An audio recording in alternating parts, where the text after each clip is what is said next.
Assalamualaikum warahmatullahi wabarakatuh. Alhamdulillah wassalatu wassalamu ala Rasulillah Sayyidina Muhammad ibn Abdillah wa ala alihi wa sahbihi wa man walah ila yaumil qiyamah. Amma ba'd. Alhamdulillah, puji serta syukur kehadirat Allah Subhanahu wa taala yang masih memberikan kita nikmat sehat wa afiah, nikmat panjang umur serta taufik dan hidayah sehingga kita masih bisa berkumpul bermuajah silaturahim di majlis taklim kita dengan harapan dan doa yang sama yang senantiasa kita panjatkan kepada Allah Subhanahu wa taala. Allah jadikan ilmu kita semua ilmu yang manfaat dunia dan akhirat, dan berbacaan maulid sebab berkumpulnya kita di majlis ilmu. Mudah-mudahan Allah turunkan rahmat dan ampunannya, dan Allah angkat segala penyakit, wabah serta musibah serta fitnah yang sedang melanda kita semua. Amin ya rabbal alamin. Kita lanjutkan pembahasan kita dalam kitab Safinatun Najah. Terakhir kemarin kita berhenti di hal-hal yang diharapkan oleh orang-orang yang berhadas, entah hadas kecil ataupun hadas besar. Ya, hal-hal yang dilarang untuk dilakukan oleh orang-orang yang tidak memiliki wudu, yang memiliki hadas kecil, hal-hal yang dilarang untuk orang-orang yang junub, dan hal-hal yang dilarang untuk para wanita yang sedang haid ataupun nifas. Sekarang kita masuk ke pembahasan baru, pasal tentang masalah tayamum, yang mana ulama katakan bahwasanya tayamum ini adalah salah satu keringanan yang Allah berikan kepada kita semua, umatnya Nabi Muhammad sallallahu alaihi wasallam. Yang kita tahu bahwasanya peraturan Allah terhadap umat-umat sebelumnya ketat, ya, keras, tegas. Tapi kalau kita berkah Nabi Muhammad sallallahu alaihi wasallam, kita jadi umat yang disayang Allah Subhanahu wa taala, ummatun mudnibatun rabbun ghafur yang sering kita sebutkan. Umat bahkan yang sering berbuat maksiat, yang sering berdosa, tapi Allah senantiasa mengampuni. Dimana tadi kita bilang tayamum ini bukan keringanan doang, tapi salah satu keringanan yang artinya masih banyak keringanan yang Allah kasih buat kita umat Nabi Muhammad. Ya. Dari masalah dunianya, masalah ibadahnya, masalah masuk ke surganya, ya, sampai Sayyidina Abdullah bin Mas'ud kalau nggak salah seorang sahabat tuh ketika bertanya kepada Nabi katakan setiap orang yang masih memiliki kata la ilaha illallah dalam hatinya ketika dia meninggal bakal masuk surga. Semuanya ya Rasulullah, semuanya tanpa terkecuali. Gampang. Yang penting bisa jaga la ilaha illallah, udah itu syarat mutlak buat masuk surga, nggak ada yang lain. Ya, sampai dikatakan yang sering kita dengar dari guru-guru kita, kalau ada umat Nabi Muhammad masuk surga, mereka gak heran para malaikat penjaga surga. Kenapa? Emang gampang masuknya. Dalam kitab Sabil Idzikar, ya, Imam Haddad mengutip satu riwayat yang mengatakan ketika Nabi Musa turun firman Allah dalam lauh, ya, dalam papan yang diberikan oleh Allah, di situ tertulis tentang keistimewaan umat Nabi Muhammad. Di antaranya ditanya sama Nabi Musa, ya Rabb, ma hadhil ummatul Muhammadiyah alladhi ajiduha fil alwah. Ya Rabb, siapa nih umat Muhammadiyah nih, siapa nih? Yang saya baca keistimewaannya di firman yang kau turunkan nih siapa? Kata Allah, huwa ummatu Ahmad. Itu mereka adalah umatnya Ahmad, Nabi akhir zaman. Apa salah satu cirinya? Yaraduna minni bil yasir min rizq u'tihim iyyah fa'arda minhum bil yasir min al-amal.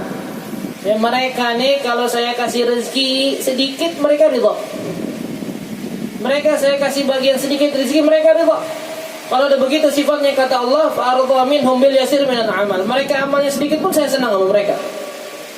Ya, ketika mereka senang sama saya, kata Allah, saya kasih sedikit, saya kasih ujian, mereka tetap senang. Amalnya sedikit buat saya lebih mahal daripada orang-orang yang amalnya banyak tapi saya nggak cinta sama mereka. Arda minhum bil yasir minal amal. Allah ridha sama kita nih, yang kalau kita suka ridha sama Allah nih, Allah ridha sama kita meskipun amal kita dikit. Makanya 70 ibadah, 70 rakaat ahli ibadah yang enggak punya kekhusyuan kepada Allah melawan dua orang yang salatnya khusyuk, rakaat melawan dua rakaat orang yang salatnya khusyuk, jauh pahala.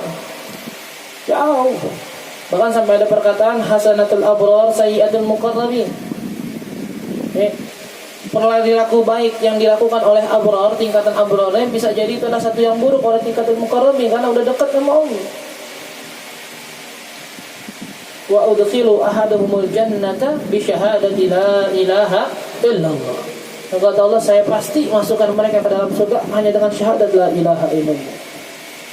Banyak keringanan nih, sholat jamak masuk keringanan yang sering kita sebutin, kita zakat nggak nyampe 25%, cuma 2,5%. Kita zakat udah 2,5% masih bisa kebagi ke saudara-saudara kita, tetangga-tetangga kita yang nggak mampu, masih kita lihat bekas zakat kita.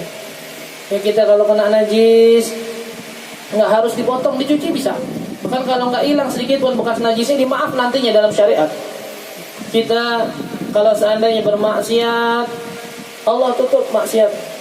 Kalau orang dulu ada yang maksiat mau ngumpet kayak gimana, besok depan rumahnya tertulis langsung sama Allah. Ya, Allah tulis depan pintu rumahnya, fulan semalam zina, fulan semalam mau ngumpet di mana pasti Allah tulisin biar terlihat semua di mata manusia. Tapi kita enggak, bahkan ya orang-orang yang maksiatnya terang-terangan itu yang Allah benci di umat kita. Ya orang dulu, ya umat sebelum Nabi Muhammad maksiat ditutupin, mereka nutup Allah buka.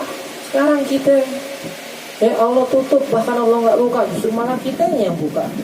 Makanya Allah marah dengan orang-orang tersebut malah. Ya orang-orang dulu aja pengen ditutupin tapi Allah buka. Kalau orang sekarang udah ditutup sama Allah malah pengen buka maksiatnya, ditaruh di sosmed, diomongin ke orang-orang. Wah, hasil umat kita, umat Muhammad, umat paling gampang masuk surga, umat paling gampang hidup. Masalah dosa tadi, masalah amal begitu. Asal kita ridho sama Allah, Allah ridho amal kita kayak gimana aja. Meskipun nggak banyak. Masalah dosa kata Allah, seandainya kalian mau datang aja masa ini, tobat benar-benar dalam hati nggak mau ngelakuin lagi, tinggalin apa yang udah pernah dilakuin, punya rasa sesal kata Allah, mau kata dosa lu nyentuh ke langit itu kalau langit itu ke langit, saya ampunin semuanya kata Allah, nggak pakai mikir. Besok kepleset lagi, dosa lagi, ya benar-benar tobat lagi, diampuni lagi mau. Begitu terus kata Allah, terusin aja begitu, nggak apa-apa, yang penting lu tobat lu ampuni. Tapi tadi dengan syarat tobatnya, nyeselnya, meninggalin maksiatnya, dan nggak ada punya niat sedikit pun buat kembali. Tuh dosa mau kayak gimana kata Allah, asal dia datang bersimpuh benar, minta ampun, saya ampun. Itu keringanan umat Nabi Muhammad. Ini sekarang kita lagi ngebahas keringanan dalam salah satu bentuk syariatnya. Ya, dibilang di sini salah satu sebab-sebab tayamum ada 3. Ya, jadi intinya kita harus bersuci pakai air. Itu utama ada tuh. Ya, cuma kalau seandainya air nggak ada, nggak terlalu banget kita diwajibkan untuk nyari air dengan keadaan-keadaan tertentu tadinya. Nah kalau kita udah nggak bisa dapat air dengan berbagai macam sebabnya, nanti dibolehkan buat tayamum. Dan sebab-sebab diantaranya tayamum diperbolehkan yang benar faqdul ma'. Ya, yang sebab yang pertama faqdul ma', enggak dapat air, enggak nemu air, hissan wa ma'nan, secara zahir ataupun secara batin, secara syariat ataupun secara ma'nawi. Ya, secara syariat gimana? Kering, sekampung kering, beli air di warung enggak ada air, udah tuh enggak ada air, nemu namanya secara syar'i. Ya, secara jelas, secara nyata. Adapun secara ma'nawi ada air. Tapi di luar habis hujan, biasa kalau hujan ada buaya.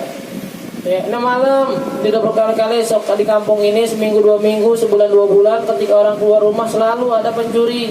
Ya bahkan bukan cuma nyuri, begal, ngelukain segala macam, nggak usah keluar. Itu Islam memberikan keringanan yang kita bilang tidak sampai segitu. Ya ada yang nanya karena taubat, tato hukumnya gimana? Haram. Ya hadisnya la'anallahu al-shimin wal mutawashimin. Allah melaknat orang yang mentato dan yang meminta membuat tato. Terus kalau seandainya memang tato haram, terus orang yang tatoan sholat kenapa diterima? Terima, tuh Allah baiknya di sini. Harusnya dihilangin, harusnya. Cuma kalau seandainya penghilangan tato tersebut membuat dia nanti tubuhnya terbakar, malah nggak bisa ngapa-ngapain, malah bikin nanti dia tayamum susah sholatnya, bukan tatonya boleh, bukan, tapi dimaaf secara syariat, di wudu dia mandi boleh, udah sholat habis itu. Iya. Tapi yang udah jadi baru mau tobat. Coba ente bikin sekarang, suruh setrika besok. Itu yang udah jadi kita bikin begitu hukumnya, tapi yang udah tahu baru mau bikin nggak bisa. Tadi kita bilang secara syariat Islam baik, orang mau tobat, kalau mau tobat tahu sekujur tubuh, mau tobat setrika dulu semuanya. Pakai pelikin aja sekalian. Atau sekujur tubuh ente mau setrika semuanya, enggak, udah Islam ringan, sholat aja, dimaafu. Itu sama kayak tadi. Ya kejadian-kejadian yang pernah menimpa, ada orang-orang yang ketika gempa bumi tetap sholat karena cintanya sama Allah, nggak apa-apa. Tapi apakah syarat memaksa? Enggak. Boleh kamu Ustaz? Boleh. Waktunya dikit lagi habis, ntar sholatnya habis, waktunya keluar. Masalah sama Allah gampang, ntar tinggal kotor sholat. Kalau nyawa ntar dulu. Emang kalau nyawa lu ketiban genteng mati bisa dikotok kayaknya. Islam baik, keluar.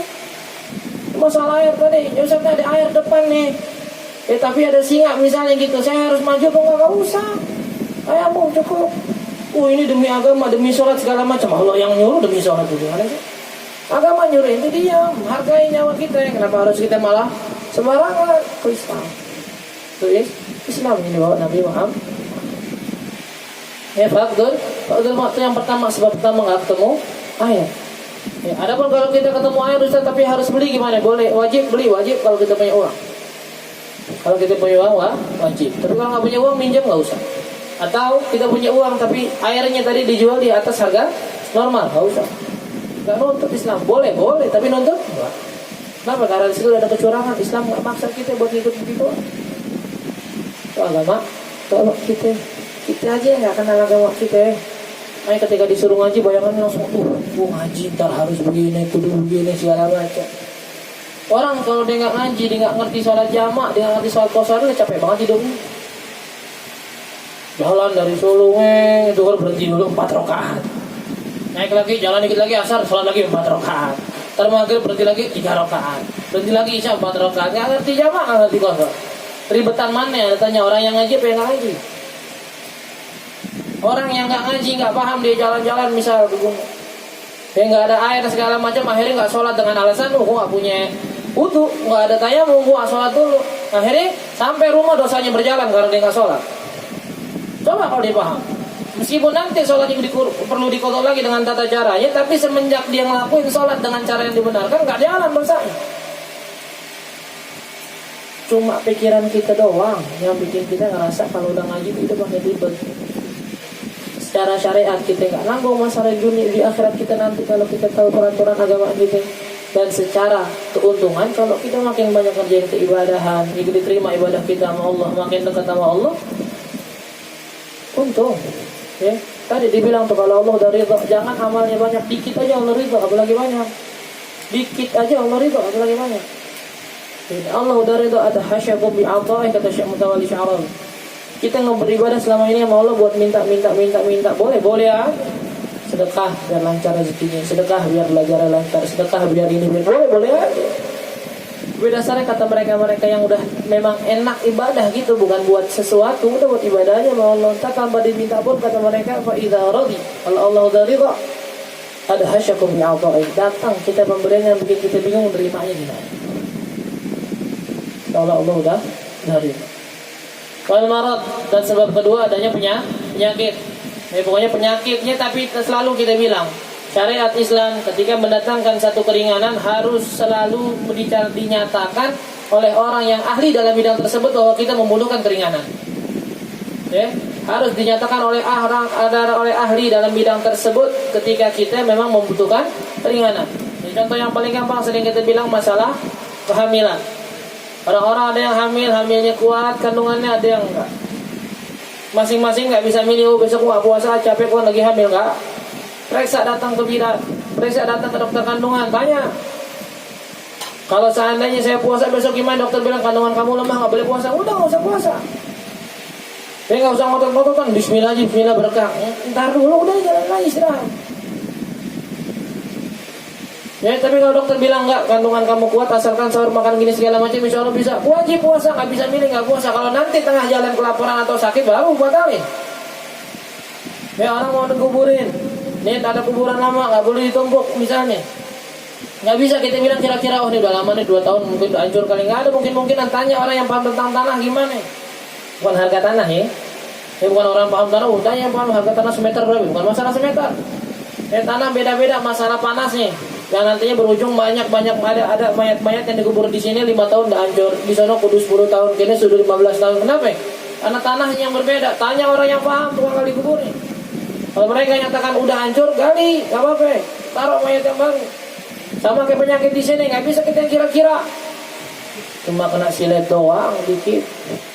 Mau tanya mau ngapain lu? Luka. Yang ngajarin siapa? Dokter bedah mana yang izin lu tanya mau memang? Kalau seandainya dokter bilang nih penyakit kamu nih kalau kena air nih makin lama sembuhnya, atau makin lebar penyakitnya, atau nanti bisa membuat bekas di tubuh yang kelihatan jelek, itu baru. Tapi dokter yang bilang, bukan kita mengira-ngira. Dokter yang Hilang, bukan kita mengira-ngira. Kalau udah begitu kejatuhannya baru boleh tayamum. Selebihnya enggak. Paham ya? Itu ada kaidah-kaidah tertentu dalam syariat yang ya kalau kita ngaji kita nggak bakal tahu. Ujung-ujungnya nanti itu ada kita bilang berapa banyak orang yang ngomong contoh paling gampang dan itu nggak sekali kedatangan. Orang-orang nanya, Ustaz boleh nggak saya nggak puasa? Kenapa emangnya saya lagi hamil? Kenapa emang kalau hamil capek Ustaz? Saya lapar. Gak usah lu yang hamil. Orang dari dulu puasa sampai sekarang capek yang lapar. Gak usah nunggu hamil juga namanya orang gak puasa. Emang orang puasa gak makan dari pagi gak capek ya lapar. Ngapain nunggu hamil? Tapi kan saya hamil. Iya, coba kalau alasannya lapar sama capek, semua orang yang puasa lapar sama capek. Nah kalau sampai anda ke dokter alasannya membahayakan kandungan, nah ini baru beda. Itu nanti datang keringanan. Ya, paham ya? Jangan ketika kita mendengar satu keringanan, oh udah boleh begini, enggak. Sama aja kita di kantor. Dan terkadang mau cuti, tanya dulu alasannya apa? Itu keringanan dari kantor, coba apa dulu alasannya? Ya, mau pulang duluan nih, tar dulu pulang duluan bisa jadi ada keringanan dari kantor beberapa pegawai atau pegawai boleh pulang duluan, tapi ada alasan apa? Oh, ibu saya misalnya atau keluarga sakit. Oh, ini ada yang begini. Oh, iya ada yang begini, diterima. Jangan datang ke keringanan. Syariat juga sama. Gak bisa datang ke manajernya segala macam, Pak mau pulang duluan izin ngapain? Gue capek aja ngeliat muka lu. Tahu mau tidur udah. Gak apa-apa. Sama tadi kita bilang, kenapa kamu gak mau pakai air? Males aja, mau tayamum aja. Lah, syariat bukan kemauan ente, bukan. Ada tata caranya, ada tertibnya, ada urutannya. Dan ada tadi hal-hal yang bisa mendatangkan keringanan, bukan semau kita beli keringanan ini. Itu pun ditentukan oleh syariat. Dan yang ketiga, sebab yang ketiga, ihtiyaj ilaihi li'atashin hayawanin muhtaram. Air tersebut dibutuhkan untuk hewan yang dihormati. Hewan di sini kategorinya termasuk manusia. Karena manusia itu dikatakan hayawanun nautik. Ya, hayawanun nautik, hewan yang berbicara. Bukan berarti mengiyakan teori orang-orang yang tadinya bilang manusia berasal dari kera, bukan dari monyet, bukan. Karena ada, kalau dalam ilmu mantik, kalau masalah pernah lupa, ada 3 pembagian. Ada benda mati, ada hewan, ada roh kalau nggak salah. Nah, manusia ini lebih dari 3 ini lebih dekat kemana sifatnya? Ke hewan. Tapi dia bisa berbicara, makanya dikatakan hayawan nautik, hewan yang berbicara. Kalau disamain sama orang nggak bakal sama. Disamain sama roh nggak bakal sama. Makanya penyamaian ini disebutnya hayawan nautik. Makanya di sini dibilang. Dan salah satu sebab orang diperbolehkan buat tayamum adalah ketika dia punya air tersebut dibutuhkan buat menyelamatkan orang-orang yang sedang kehausan atau makhluk-makhluk yang sedang kehausan, yang makhluk itu dihormati dalam agama. Ya, nanti kita bakal bahas nih sekarang. Salah satunya anjing yang semuanya dihormatin, yang nggak dihormatin ada 6. Salah satu yang nggak dihormatin adalah, maksudnya nggak dihormatin kalau kita megang air boleh kita buat wudu, jangan kasih mereka. Salah satunya anjing yang menyakiti, anjing gila. Kalau udah anjing gila baru jangan dikasih air. Kenapa? Karena dikasih air hidup tambah panjang, hidupnya cuma nyakitin orang doang. Cuma yang pengen kita bahas di sini anjing aja. Kalau seandainya itu anjing rumahan, anjing yang nggak menyakiti orang, dia kehausan langsung dikasih minum, itu terhormat. Bahkan yang kita bilang cerita dalam Bani Israel, seorang wanita yang sering berzina, bahkan dikatakan pelacur, ketika dengan ikhlasnya kepada Allah memberi minum anjing yang sedang kehausan, dia rela masuk ke dalam sumur buat ngasih minum tuh anjing, keluar dari sumur, ajalnya nyampe, dimaafin sama Allah, dimasukin surga gara-gara kasih minum anjing tadi. Itu berbuat baik kepada anjing. Gimana kepada manusia? Dan dikatakan di sana ada orang-orang yang masuk neraka cuma karena apa? Kurung kucingnya nggak dikasih makan, dikasih minum sampai mati. Kucing dikurung, nggak dikasih makan, nggak dikasih minum sampai dia mati, masuk neraka. Tuh perempuan kata Nabi, itu kucing. Gimana orang-orang yang menyakiti manusia? Gimana mereka-mereka yang pengen banget kayaknya bunuh manusia? Atas dasar apa sih orang-orang pengen saling bunuh? Atas dasar apa? Semua orang yang membunuh bakal dikatakan masuk ke dalam ayat Allah Subhanahu wa taala, alladzina Man qatala mu'minan muta'ammidan fajazaohu jahannam. Orang yang membunuh seorang mukmin nyata keimanan dan keislamannya, maka balasannya jahannam nomor 1. Jahannam. Atas dasar apa kita membunuh orang, memusuhi nama orang, mau nyakitin orang, atas dasar apa? Kalau dasarnya yang bukan dibenarkan oleh agama, hati-hati. Ingat ya, ingat kalau ke bawah omongan orang-orang mau bunuh orang, kayak mau perang segala macam, hati-hati. Kalau seandainya dasarnya nggak benar dalam agama, kita masuk ke dalam ayat itu. Paham ya? Wa ghairul muhtaram sita, ada pun yang enggak dihormati. Tadi kita bilang ya, airnya itu dibutuhkan untuk hewan-hewan yang dihormati. Yang dihormati berarti banyak dan semuanya dihormatin kecuali 6. Yang pertama tarikus shalah. Yang pertama tarikus shalah. Yang enggak dihormatin yang pertama orang yang suka ninggalin salat. Yang enggak dihormatin dalam agama orang yang ninggalin salat. Sekali lagi, yang enggak dihormatin dalam agama dalam masalah tayamum ini orang yang ninggalin sholat. Mau sampai kapan nanti ninggalin sholat? Mau sampai kapan nanti gampangin sholat? Mau sampai kapan nanti nggak ngehargain sholat? Yang sering kita bilang nih, saking mahalnya sholat, Allah nggak mau nyuruh malaikat Jibril buat nyampain ke Nabi, tapi Allah manggil Nabi dalam peristiwa Isra Mi'raj untuk menerima wahyu sholat. Itu istimewa banget ini udah. Imaduddin, tiangnya agama dalam diri kita sholat. Man tarakaha faqad hadamaha. Yang ninggalin sholat ngancurin agamanya dalam dirinya, udah. Datang perempuan ke Nabi Musa alaihissalam, wahai Nabi Allah, saya sudah berdosa, dosa yang paling parah. Apa dosamu wahai perempuan? Saya berzina, lahir seorang anak, saya bunuh anak tersebut karena saya malu. Malu, kesel Nabi Musa, dibilang ukhruji anni, keluar. Saya takut nanti Allah marah, Allah kasih adab, saya kena juga. Datang malaikat Jibril, wahai Musa, kenapa kamu usir orang yang mau tobat? Oh, dia udah begini segala macam. Kata malaikat Jibril, hal arafta ahadan aswa min hadi. Kamu tahu nggak ada orang yang lebih parah dari sini? Siapa yang taraka salat hamdan muta'ammidan?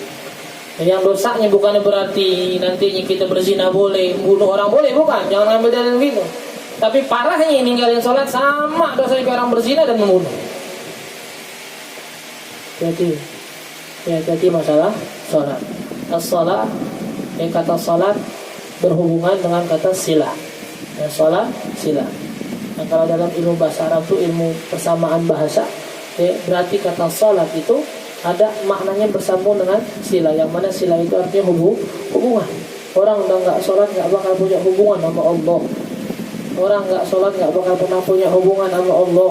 Orang nggak pernah punya hubungan sama Allah serapi apapun inti bergaya dengan gamis, dengan pokok segala macam. Kalau hatinya nggak punya hubungan sama Allah, ujung-ujungnya ya maksiat lagi, stres lagi, depresi lagi, bunuh diri aja. Dasarnya kita nggak punya hubungan sama Allah. Jadi yang pertama, kalau ada orang yang suka ninggalin sholat, disuruh tobat nggak mau, disuruh sholat nggak mau, terus diminta air padahal kita buat wudu, jangan kasih. Main mati, Islam jahat banget. Bukannya jahat, mau dasar syariat kayak gitu. Orang-orang yang nggak mau sholat, kalau seandainya negara Islam, bukan mendukung masa negara Islam ya. Masalahnya syariat yang berlaku di sini, ditanya kenapa kamu nggak sholat zuhur? Nggak, malas. Sholat nggak mau. Datang waktu asar sholat nggak mau. Sampai waktu maghrib dia masih nggak mau sholat, bunuh. Tapi karena dia ninggalin sholat, itu syariatnya. Karena bilang man taraka sholata hamdan faqtuluhu, kalau nggak salah riwayatnya. Orang yang ninggalin sholat secara sengaja maka bunuh. Tapi hakim, ingat pemerintah yang bertanggung jawab, bukan kita ya. Nggak temannya nggak sholat ngambil pisau bunuh gitu. Enggak, ini urusan pemerintah yang menjalankan. Wazanil muhsan, dan orang yang berzina yang muhsan, ya zina, orang yang zina yang udah beristri atau bersuami. Orang-orang yang berzina padahal di rumahnya ada tempat buat melampiaskan syahwat, terus dia berzina. Ini namanya zanil muhsan.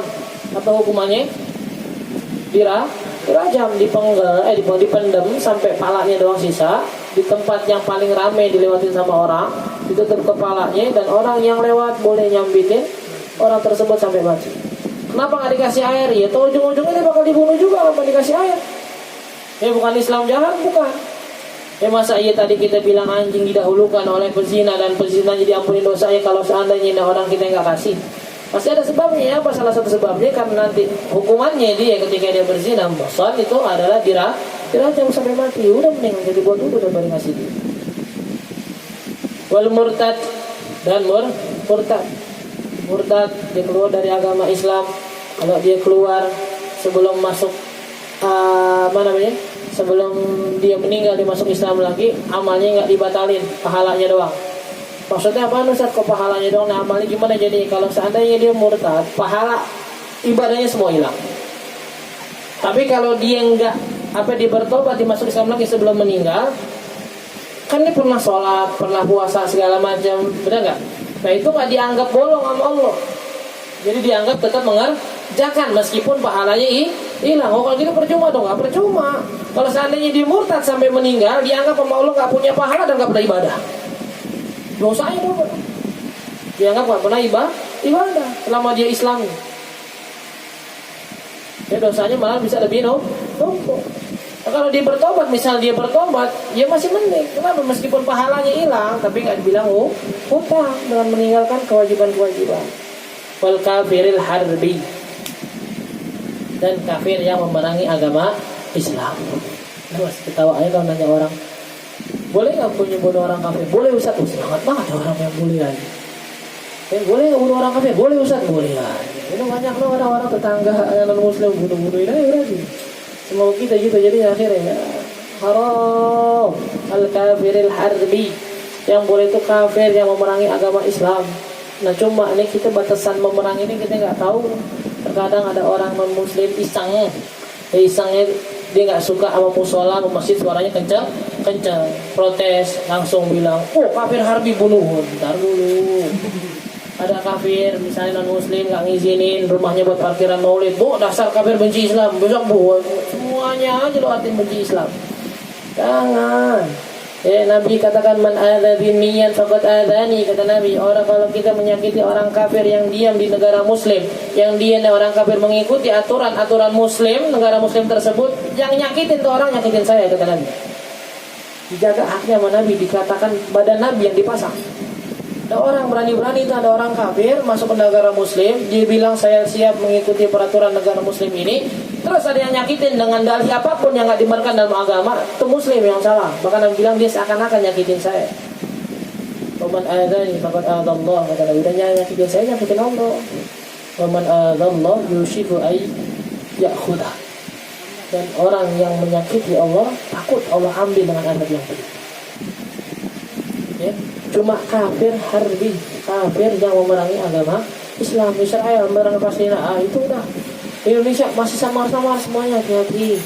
Jangan kita menggunakan alasan yang samar dan untuk melakukan sesuatu yang jelas salah. Ngebunuh kafir, ngebunuh orang muslim, itu jelas salah udah. Kita menggunakan alasan yang tadi tuh, yang dikatakan memerangi agama Islam, yang padahal batasan-batasan mana kita belum tahu. Kenapa kita menggunakan alasan yang belum jelas untuk melaksanakan atau melakukan hal-hal yang benar-benar salah? Paham ya? Jangan kita benarkan peraturan atau perilaku salah kita dengan alasan yang salah. Makanya tadi kata Nabi bilang, nggak boleh orang membunuh ini segala macam kecuali dengan yang hak dalam Islam. Jelas hak yang dimaksud, jelas alasan yang dimaksud dalam agama. Cuma 3, nggak ada yang membunuh, cuma 3 ada Nabi. Zani tadi, murtad, dan orang-orang yang meninggalkan agamanya, atau zani, murtad, sama tarikus sholat, harus mufarik lil jamaah, orang yang meninggalkan jamaah. Ya maksudnya ikatan Islam tadi, bukan Ahlussunnah wal Jamaah, bukan. Mufarik di jamaah, dia meninggalkan jamaah, meninggalkan Ahlussunnah wal Jamaah, Wahabi ini bunuh, bunuh sampai aja berarti. Paham ya? Jangan kita pakai alasan yang belum jelas, kita tahu apa benar alasannya benar atau kagak, terus melakukan hal-hal yang jelas salah dalam agama. Wal kalbul aqur, dan anjing yang tadi kita bilang, anjing yang gila, yang menyakiti orang lain, lewatnya anjing kejar-kejar, gigit segala macam. Nah begini anjing mati biarin. Tapi kalau yang lain, tadi kita ngambil kisah masalah pelacur tadi, dia rela masuk sumur, jadi gigit itu sendalnya, khufnya, sepatunya buat ngisi air, jadi naik lagi ke atas ngasih minum anjing yang tadinya kausan sampai jilat-jilat pasir saking kausan nih, kasih minum, kadir lari itu anjing, dia jalan, nggak lama meninggal, langsung bawa malaikat rahmat diampunin dosanya sama Allah. Wal khinzir, yang terakhir babi alasannya apa Ustaz? Didiemin aja, nggak dikasih air biar dia mati, alasan di hidup juga nggak ada. Coba yang jelasan kalau anjing itu masih bukan buat anjing-anjing yang anjing-anjing yang peliharaan yang bagus ya. Anjing masih kata anjing penjaga dan segala macam pun anjing yang kalau kita bilang orang-orang bagus bentuknya segala macam, ketika ada yang masuk ke rumahnya bukan tuannya pun masih bersuara. Bukan anjing penjaga dah, anjing biasa gitu, anjing biasa nih, anjing-anjing yang bulunya bagus segala macam masuk ke rumahnya nih orang yang nggak dikenal, ngomong nggak?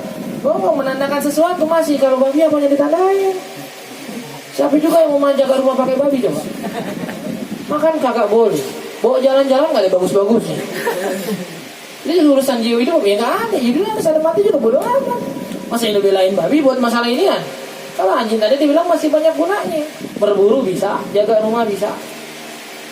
Ini kalau seandainya tadi orang-orang yang punya anjing yang ternyata diselamatkan sama pelacur tadi, anjing yang suka berburu dengan tuan, kan dengan menyelamatkan anjingnya tadi, tuannya bisa terus berburu, bisa makan segala macam. Kalau ini anjing penjaga rumah, tuh anjing terus bisa jaga rumahnya. Itu kalau babi apa? Ada orang berburu binatang pakai babi, dilempar hutan. Ada yang jagain rumah pakai babi. Ya meskipun kalau dari segi itu bisa mencegah rahmat seperti anjing, tapi tadi ketika anjing digunakan di satu rumah dengan alasan, ya bisa dinafikan alasan bahwasanya malaikat nggak masuk ke dalam rumahnya. Tapi kalau babi tadi apa alasan? Saya kita bilang, kenapa Ustaz alasannya bagi dibiarin mati? Ya dibiarin itu juga apa alasan? Sama nggak ada sih sama, udah impas. Makanya mendingan kita buat ibadah jelas ketika dia wudu pakai air, dia bisa sholat buat zuhur, asar, maghrib, isya. Tapi kalau tayamum, cuma sekali doang udah. Sekali zuhur, ntar asar tayamum lagi, asar sholat, ntar maghrib tayamum lagi. Kalian wudu buat dirinya diberi kasih minum anjing. Berarti selain 6 tadi semua dihormati, mau kuda, kayak mau keledai, mau kambing, mau sapi, mau onta, ayam, kucing semua dihormati. Dia manusia, mau kafir, mau Islam, mukmin, munafik, selama dia masih hidup, dia orang nggak menyakiti Islam terang-terangan, nggak memerangi Islam secara terang-terangan, udah. Wanahkumu ala zahir. Yang perlu kita tegasin, nahkumu ala zahir, kita menghukumi secara zahir, udah cukup. Kata Sayyidina Umar, ya Rasulullah, kenapa kita nggak bunuh Abdullah bin Ubay? Masalah Ubay bin Salul atau Abdullah bin Ubay, Rasul munafik yang ketuanya orang munafik. Apa kata Nabi? Hatta la yaqulan nas anna Muhammadan yaqtulu ashabah. Jangan wahai umat, jangan dibunuh. Kenapa?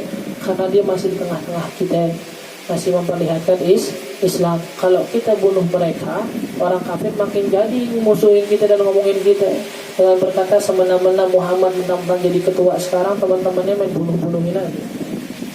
Nah itu kita di situ sekarang berhadapan sama siapa? Mau kata tentara, mau kata aparat, mau kata pemerintah segala macam, mereka Islam udah. Kayaknya sekarang enak banget bilang hatinya benci sama siapa. Kalau dengan perilakunya gini segala macam, itu masih bisa diterka-terka yang Anda bilang tadi. Kita nggak tahu, semuanya masih bisa diterka. Tapi dalam alasan membunuh itu jelas sudah salah. Adapun kita mengatakan mereka membenci Islam karena melakukan A, B, C, D segala macam, itu bisa jadi terkaan ente. Tapi kalau masalah membunuh orang, jelas ente nggak ada terkaan lagi. Itu udah membunuh orang sampai mati. Ya Rasulullah, saya mau bunuh dia. Dia bilang asyhadu alla ilaha illallah wa anna Muhammadan Rasulullah. Saya bunuh, kata Usama. Kenapa kamu bunuh? Li'annahu la yaquluhu illa khaufan minal qatl. Karena dia enggak mengucapin syahadat kecuali karena takut dari pembunuhan. Dia takut, dia terpojokan, takut dibunuh, akhirnya syahadat. Apa kata Nabi? Hal syaqaqta sadrahu hatta ta'lam annahu qalahu min khaifan min nasayf.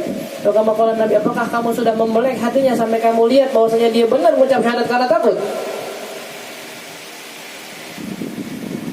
Bahkan di riwayat lain Nabi nggak mau ngeliat tuh muka Sayyidina Usama sama beberapa waktu. Kenapa? Karena kesalahan dia tadi. Dari mana bisa menghukumin masalah hati orang yang udah mengucap syahadat? Bahkan di hadis lain dibilang, saya perang ya Rasulullah memusuhi, jelas musuh Islam. Dia butuh dipotong tangan saya kejar sampai terpojok tuh orang. Ya udah terpojok, saya mau bunuh, dia bilang syahadat, gimana? Dia udah terjaga. Tapi tangan saya terpotong, dia udah terjaga, ente nggak bisa ngapa-ngapain lagi. Coba kalau gitu kesempatan, alasannya bilang takut pedang, padahal emosi juga tangannya dipotong. Kalau tangannya kena bantai duluan, kesel juga ya, hajar aja lah mendingan. Kata dia injak aja lehernya. Tapi kata Nabi tadi, lazam ini bisa jarot, dia ngumpet di pohon ya Rasulullah, terus keluar bilang udah Islam. Tangan saya gimana? Dia udah terjaga. Cara nggak yang lebih parah daripada membunuh seorang Muslim? Tariqatuna, kan sedang Abu Bakar ingat ya, tariqatuna, jalan kita, hifdzul lisan minadz dzam wa hifdzul yad minadz dam. Menjaga lisan kita dari caci maki seorang Muslim, seorang mukmin, dan menjaga tangan kita dari membunuh orang lain. Allahu a'lam. Insyaallah nanti di puasa selanjutnya kita lanjutkan masalah rukun-rukun dan syarat-syarat sahnya tayamum. Mudah-mudahan apa yang kita belajar menjadi ilmu yang manfaat dunia dan akhirat.